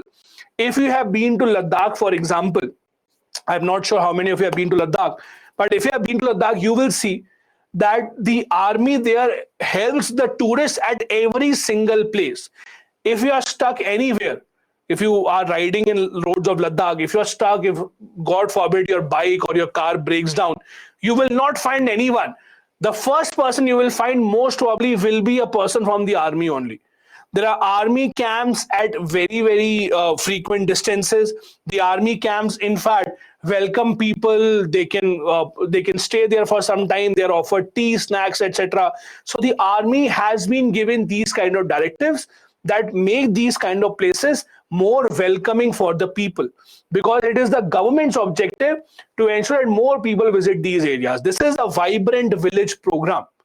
This is especially for India's village borders along with China. So Uttarakhand, Himachal Pradesh, Arunachal Pradesh, these states where India shares a border with China, the government wants more and more people to visit these areas. Under this program, tourist centers and residential centers will also be constructed so that more people can go, they can stay there very easily, and the government of India will try and give them as much facility as possible. The government of India will also make sure that we provide them as much support as possible, and we make sure that people in these areas are given livelihood opportunities. For how? The local areas, for example, will be asked or will be trained in tourist activities to become guides, drivers, etc. Now, you also know, when you go to any place as a tourist, you give a lot of employment to the local people. As a guide, as someone who's driving a car or cab, as someone who's running a hotel, as someone who is running a homestay, etc. All these things actually add to the livelihood of the people living there. So it's also a boost to the local economy as well. The objective is to also strengthen infrastructure by building more places there, to also have more connections. Because see, I'll give you a very simple example so that you understand. When you go to areas which are far flung, you will not have good connection or internet connection. You will not have good telecom coverage. For example, you go to let's say Ladakh. In many places of Ladakh, you might not have your internet connection that is working properly. Your SIM card will not work properly. Now, why is it so? The reason is telecom companies do not have a lot of infrastructure in these areas. Why? Because they don't earn a lot of revenue from those places. See, if I'm Airtel, if I'm Jio, etc., I will only give coverage in those areas where there are a lot of people who recharge so that I can earn from there. If they think that there is an area where very few people live, I will not really give a lot of coverage there. For those areas, BSNL, etc., because they are government enterprise, they will take up the responsibility. But tomorrow, if Airtel, Jio, they also know that in this border area, thousands and lakhs of people come every single month as tourists, then they will also invest in infrastructure of those areas. So automatically, more people coming in will give a push to infrastructure in those areas as well. It can be telecom infrastructure, it can be infrastructure of different types, it can be residential buildings, it can be commercial buildings, etc. It will also give a push to livelihood. For example, you may be living in any city whatsoever. You don't really buy normal stuff like fridge magnets. But when you go to a new place, you all want to buy a fridge magnet so that you can actually come and put on your fridge. These kind of things. So when you go and visit a new place, you are more inclined to spend some money. You are more inclined to give money to people as compared to your local city. That is why tourism is so important. That is what the government has been trying to do under this. It is also a way to counter China's model villages. Now, what China has done is, China in its border areas has actually built a lot of villages. Recently, the Tawang clashes that took place, it was covered all across the news. The Tawang clashes that took place in all that area of Tawang where there is the LAC, very near to LAC, China has built their artificial villages. They have built houses. They have actually asked their people to stay in those villages. Why? So that they can become, or they can be claimed as permanent Chinese territory only. Same is the case with India as well. China established new villages, as I said, along the LAC line of actual control, where India and Chinese forces are face to face. India also wants to do the same by settling their own residential projects on this side of the border. This is a vibrant village program. Remember, this is specifically on the border areas where we share a border with China and not on the side of Pakistan. Okay. This is under this scheme, more funding will be given from the side of the government for construction of village infrastructure, housing, tourist centers, more access to DTH, etc. All of that will be done. Border villages with population, with very few population, will also be given much better connectivity. There's someone who has asked, what is artificial village? Artificial villages, when there is barren land, open land, nothing is built. But artificially you come and build houses, artificially you forcefully tell people to settle there. Usually, why do people settle in villages? Let's try and understand this. Usually people live in a village because they have their agriculture activities there, they have their job there. But on the other hand, we have a situation where in those areas there is no artificial, there is no agricultural activity or nothing as such. Does that the government of India, does that the government of China has artificially built houses, forcefully ask their people to live there. That is how it actually is different. Let's see if we can answer this question, and then we'll go ahead. Use this, read this carefully.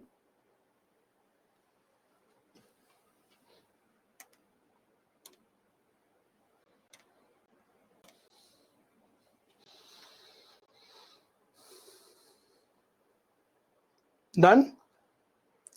Okay, your time has started.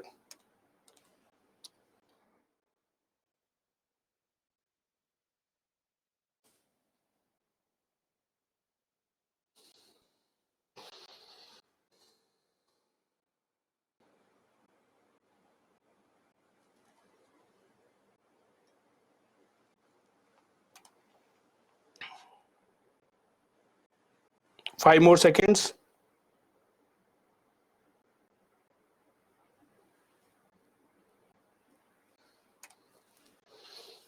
47% people gave the correct answer. This is C. This is C. Both 1 and 2 are correct. This is a vibrant village program. Okay. I have one interesting question and I'll take that up and then I'll go ahead. Someone asked me in the chat and I'll take you back here. Someone asked me in the chat also, sir, why Ministry of Finance? Is it a project under Ministry of Finance? What do you think? Why Ministry of Finance? Is it a project under Ministry of Finance? If yes, then why? If no, then why is it in the Ministry of Finance? What do you think?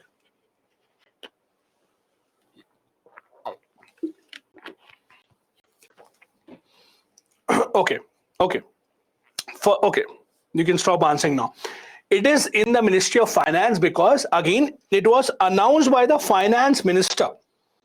See, you also know when it is a budget speech, in the budget speech, all the schemes are announced by the Finance Minister only. It doesn't mean that the schemes are under Finance Ministry. For example, Manrega, Food Security Program, all those schemes are announced by the Finance Minister only when it is a budget speech. Doesn't mean that it is actually under Ministry of Finance. Now, which ministry is it under? Let me give you that hint also. I gave you an indirect hint in the beginning. This is a hint. What is this? Just look at this and you will get the answer. Who is actually asking the BSF to ensure tourism? Shri Amit Shah. Who is Shri Amit Shah? The Home Minister of India. Simple. So this, and that is why I did not tell you which ministry is it, because this is a direct hint to you. So it is the Home Minister. That is why the Home Ministry is the one that is actually looking into this. Okay. So I hope you got your answer here. Perfect. Let me see if I have a few questions from here and then I'll go ahead.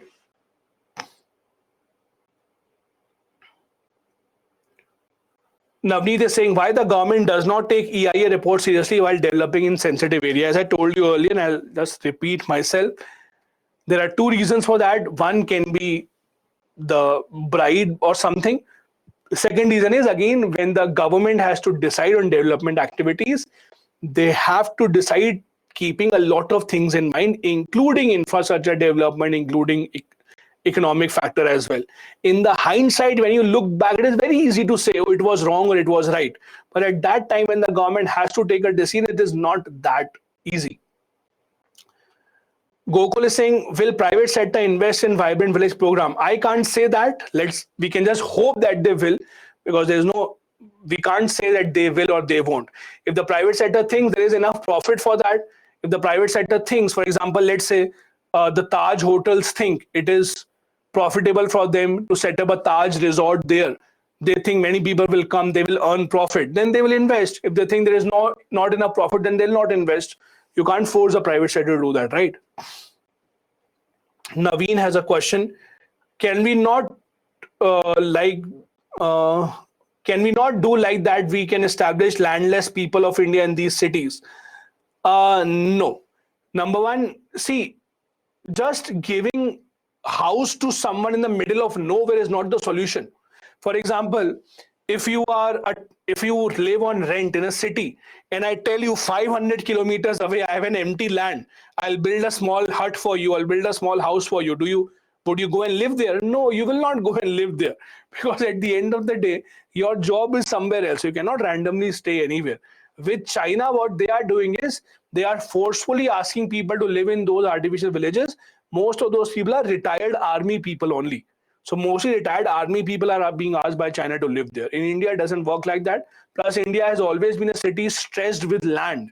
We don't have a lot of free, empty land like that. China is a much larger country than India, so they can afford to do that, but India can't, unfortunately. Perfect. Let's move ahead then. The next topic that again was in the news in the last few days, about a week, couple of weeks, was from the state of Jharkhand.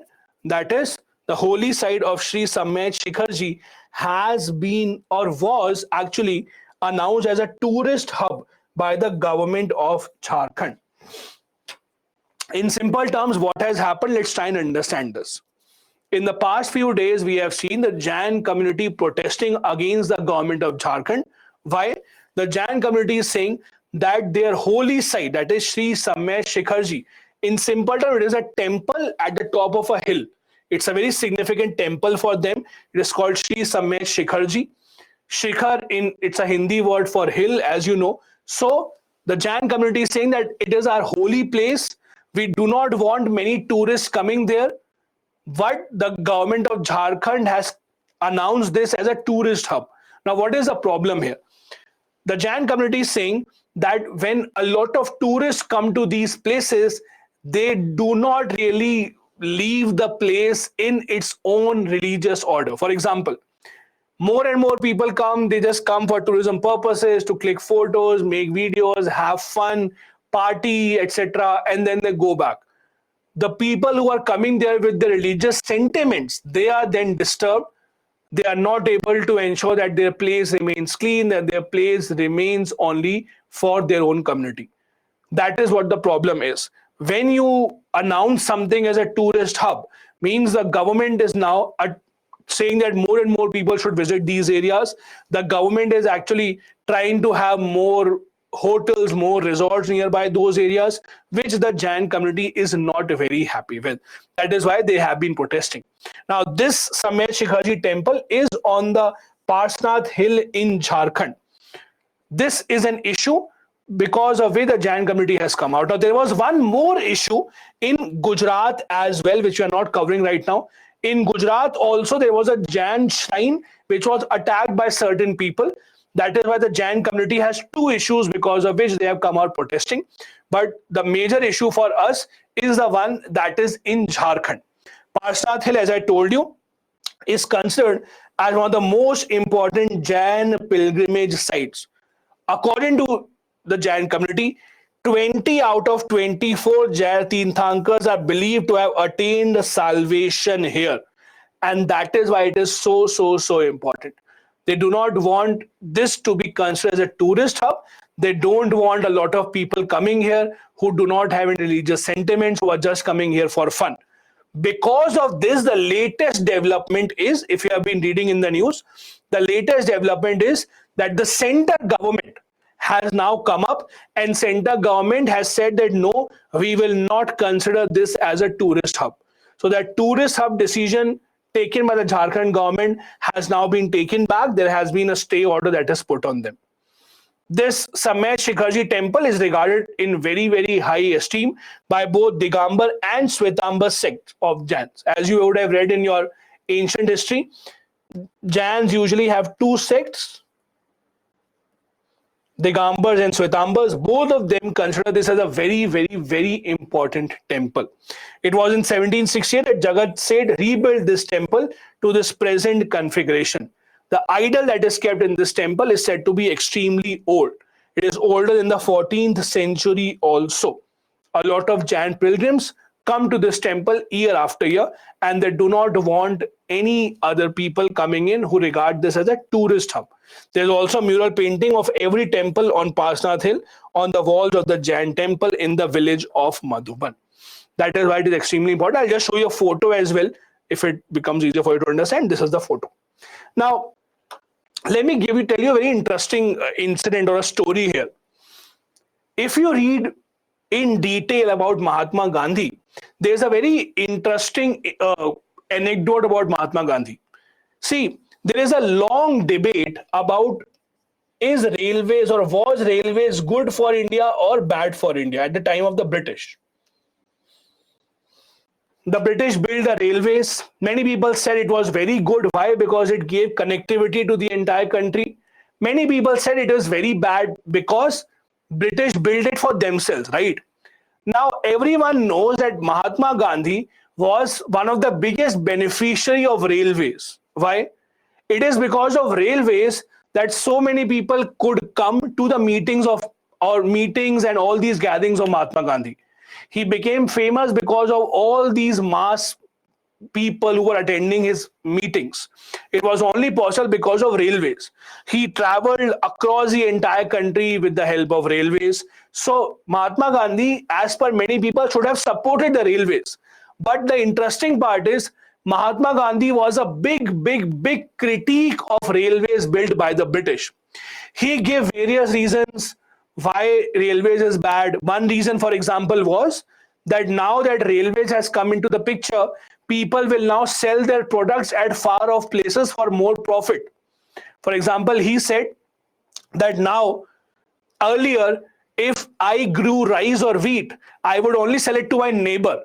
But now if I'm growing rice or wheat in Punjab, I'm getting a better price in Tamil Nadu. I will use the train and sell everything in Tamil Nadu. My neighbor will not get anything. So Mahatma Gandhi said this was bad. But the most interesting part was, according to Mahatma Gandhi, railways was bad because it will pollute our religious places. Mahatma Gandhi said that most of the religious places in India, which is true, are at places which are not very easy to reach. You can look at some of the Hindu temples, you can look at Kedarnath, you can look at Vaishno Devi. These are at places which are not very easy to reach. But because of development of railways, buses, roads, airplanes, etc., now anyone can go there. Now, as per Mahatma Gandhi, because of railways, more and more people will go to these places, not because of their devotion, but because of just for tourism. That is bad. Exactly the same is happening here. Exactly the same. So the Jain community is not saying that we don't want people coming here, but we don't want people coming here as a tourist hub. Because as a tourist, people will come, click photos, make their reels, short stories, videos, and then they will go away. They will not be bothered about maintaining this place because of its religious sanctity. That is what they're protesting against. And finally, the government has come in between and said that, okay, we will not consider this as a tourist hub. They have taken the decision back. Now, a kind of question you can expect here is, in the debate between economic progress and culture, it is hard to choose a winner. Critically analyze. Now, again, in these kind of questions, you have to give both sides of the story, as I told you. As a government, you have to look into economic progress as well. You have to look into job creation as well. You have to look at tax revenue as well. All these things you have to look into. On the other hand, the government of India also has to look into preservation of culture. Preservation of culture also has to be done.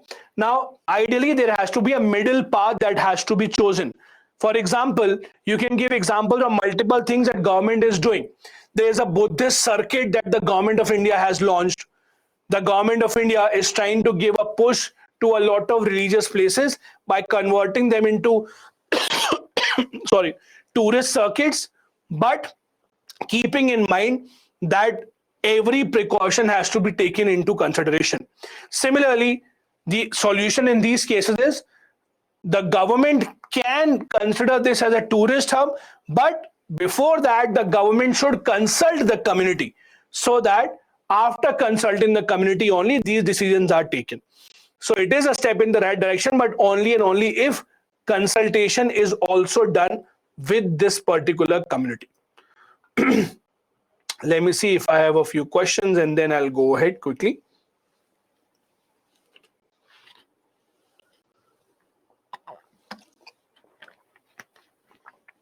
Yes, Prasad scheme can be quoted here, as I told you earlier. Tourist circuits also that have been launched by the government of India, Buddhist circuit, Ramayan circuit, these also can be very easily quoted here. Perfect.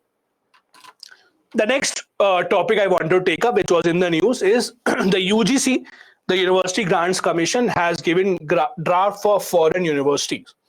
As you know, there were multiple statements this week, including from the Prime Minister, that we want foreign universities such as Oxford, Cambridge, etc., to set up their campuses in India. Now, this is a common practice. A lot of famous universities set up their campuses or kind of different centers in different parts of the world. The government of India also wants to do the same. The government of India wants to invite prestigious foreign universities to come and set up their offices in India. Now, this is not happening for the first time. It's not a new idea. The governments in India have been trying to do this for a long time.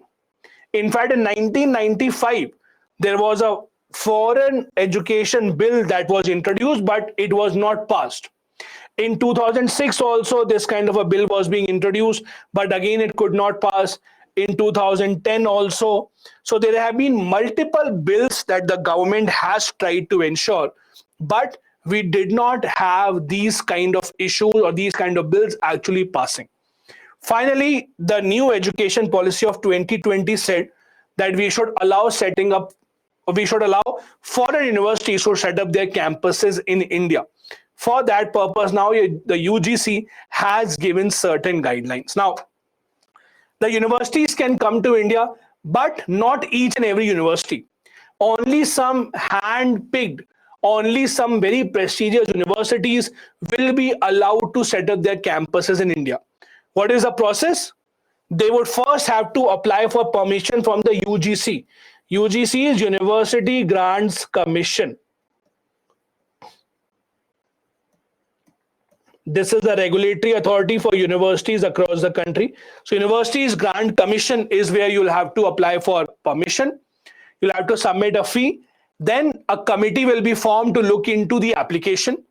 We will see how credible the institution is, what programs are being offered, can they actually be good for India, what is the proposed infrastructure, how big a campus will they build, etc. So the decision will be taken based on these things. Randomly, all the universities will not be allowed. There are some things that they need to keep in mind. For example, UGC approval is compulsory, as we just discussed, without which they cannot open up the institution. Second, only reputed institutions will be allowed. So those institutions that are in the top 500 global ranking, they will be the one who will be allowed. Also, if their ranking is between 500 and 1000, then government of India will take a chance on those. They will have to maintain good quality. They will also have to ensure Indian laws of anti-ragging, etc. have to be followed. These institutions will only be allowed to give offline classes, not online courses. Only offline classes will be allowed, and they will have the freedom to choose the admission process, fee, faculty, etc. It is not that they would have to abide by government examinations, etc. They can decide their fee, they can decide their faculty, etc. Government will not interfere. Now, this is the regulation, or this is a kind of regulation rules that are being given by UGC. It's not that foreign universities are lined up in India that they want to open up a campus in India. But this can be a good opportunity for them because they know a lot of Indians want to pursue higher education from foreign institutions. For any Indian, for example, let's say I want to study in Oxford or Cambridge or Harvard, whatever. Yes, getting an admission is not easy, but even after you get admission, the problem is it is very costly. And the cost part is not just about the admission fee. Apart from the admission fee, the cost to live in a foreign country is very high. So at least even if they take the same fee in India, any student can actually save money when it comes to living. That will be a very, very big advantage. The foreign universities that are setting up their campuses in India will have the freedom to enroll international students also and Indian students as well. And they will be allowed to transfer foreign funds without any problems. Student safeguard will have to be taken into consideration. Students will be given assurance that their course will be completed. They cannot leave the course in between. And the degrees given by them will be considered equal to the degrees given by Indian institutions as well. These are the draft guidelines. Experts say that it's not that very drastic changes will happen, because even before, we did not have a lot of institutions thinking of opening institutions in India. We have a lot of Indian students wanting to go outside. The reason why people want to study in Oxford, Harvard is not just because of the name. It is also because you want to be in touch with an international group of students. The problem is if Oxford opens up the institute in India, how many international students will come? There is no clarity on that. So personally, I don't think it will be a very attractive thing for students. Those who want to go to Harvard, Oxford, Cambridge, I think will still go there only rather than actually thinking of getting admission into India, because it is more of that experience of living outside, working outside, having an international cohort as compared to the Indian cohort. As you know, India sends lakhs of students every single year to different universities across the entire world. India also loses out on many or a lot of foreign exchange because Indian students want to study outside. If these things can be done in India, that can be a very, very big boost to the government. The government is in talks with London Business School, the King's College in London, the University of Cambridge, etc., to set up their facilities in India. So that could be a way forward. But again, I personally do not think that any Indian who wanted to study in Oxford, Cambridge will rather opt for a campus in India, because again, the charm of this is to go and study outside only. There are a lot of benefits if it does come into place. Human capital generation, a lot more high quality educated graduates will be coming out from India. Decrease overseas spending, as I told you. Foreign exchange spent by Indian students is very, very high. That will also come down. It will reduce the forex spending, prevent brain drain, and increase India's soft power. But again, these are ideal situations. I do not really think that this would actually happen. But again, fingers crossed, if this does happen, in the long run, it will always be good for the country. At the same time, there are certain challenges. How the permissions will be given for higher education.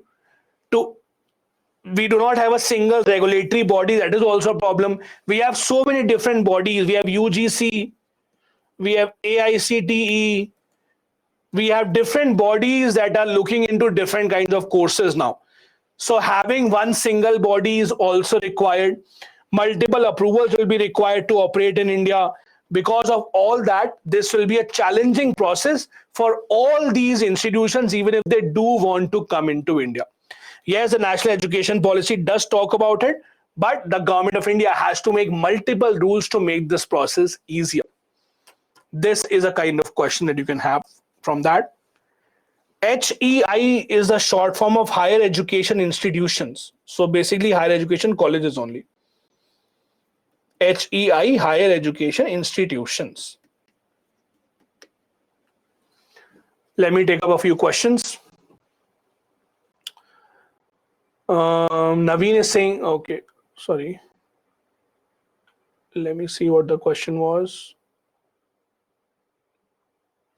Ragini is saying, when we connect both religion and development of religious places, that is why protests are happening. It is harming the site. What is the best way forward? As I told you, the best way forward is the government has to consult the people from that community before taking such a decision. The Jain community had this problem that we were not consulted. They wanted our consultation to happen with them first. So that is the way forward. Nipon is saying, why didn't government ensure Jain community that they will include this site under Prasad scheme to counteract the harms? I don't know why the government did not do that, so I can't take the side of the government. The fact is they did not do that. Now the government has taken back the decision. So now hoping the government will now consult the Jain community first before doing this. Bhanu is saying international fund transfer in this point, please explain. Mean that if Cambridge University wants to transfer some funds from their home country to India, Indian government will make the rules very easy and simple. If they want to transfer Indian money to their country, that will also be very simple. That is what is meant by this. Government will make easy rules for transfer of international community or transfer of international funds. Dilip is saying, what kind of questions can be asked from UGC draft? The question is right in front of you. These are the kind of questions that can be asked.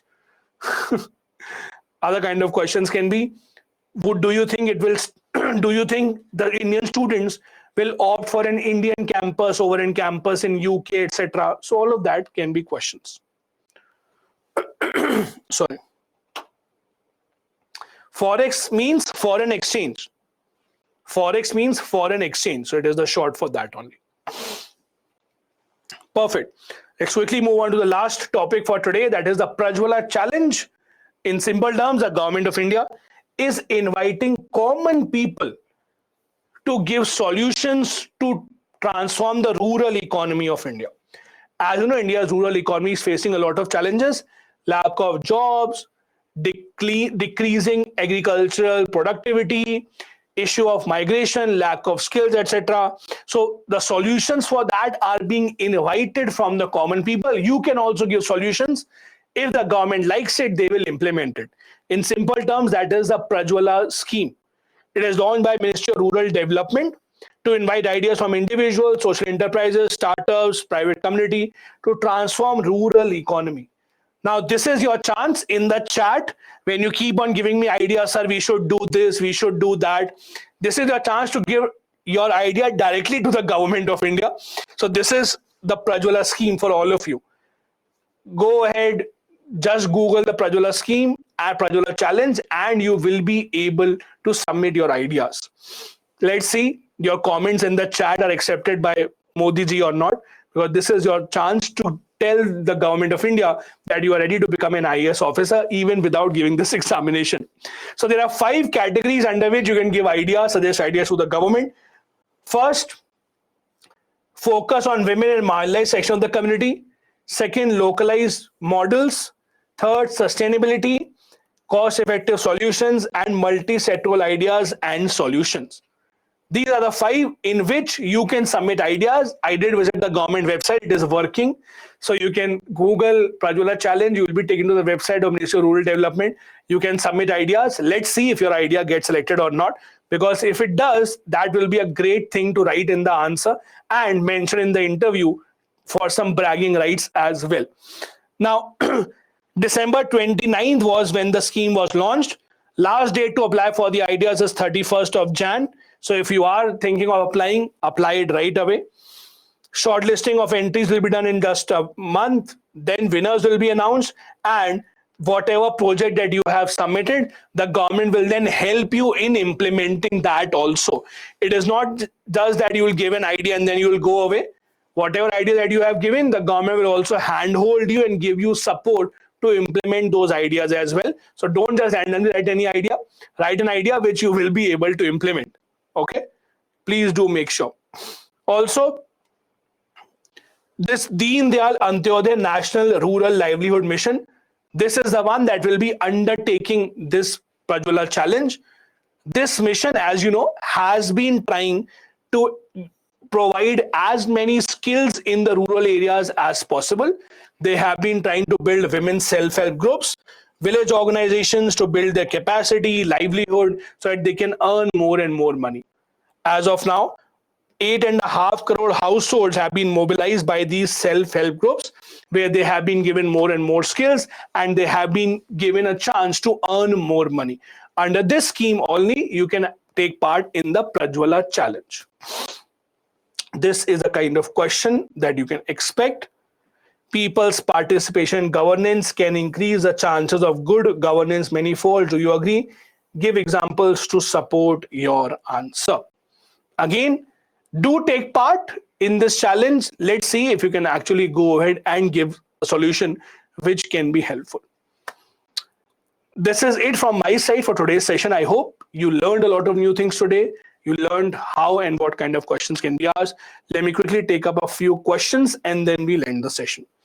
Shweta is saying, to promote tourism in border areas, government initiates a program which helps in tourism along LAC, which is in northeastern part of India. But in question, it is mentioned program is initiated in northern part of India. Isn't the option incorrect? No, that is not the case. So when the question says northern part of India, you can actually say that the northeastern part of India is the one that is included. You can remove the other part. Also, if you want to include the northern part of India, you can give examples of other schemes as well. As I told you, the government of India does give a boost to tourism in Ladakh as well. They have done this in the Siachen area as well. So government of India encourages as many tourists to visit. The government of India or the government of Jammu and Kashmir also, for example, gives a lot of ads and these kind of campaigns to invite people coming into these areas. Hari Priya is saying, I have read in newspaper that sale of petrol gets double as petrol increased. Why is that so? Sale of petrol gets double as a petrol increase? No, there is no data officially to suggest that the sale of petrol gets double when it is increased. That is not the case. Bhanu is saying multi-sectoral idea and solutions and localized model means. Localized model means train them in something so that the local economy can be boosted so that they don't have to go outside. Secondly, multi-sectoral idea means ideas from different sectors, not just from agricultural sector. Give them skills or have them skills of different sectors and not just one single sector. Perfect. So this was it from my side for today's session. I hope it was helpful. I'll see you soon in some of the other sessions coming up in the following weeks. Again, I hope all of you are giving and taking part in the prelims test series of 2023, keeping a track of your score, because that is very, very, very important. Thank you so much for watching. Bye-bye. Have a good day. Jai Hind.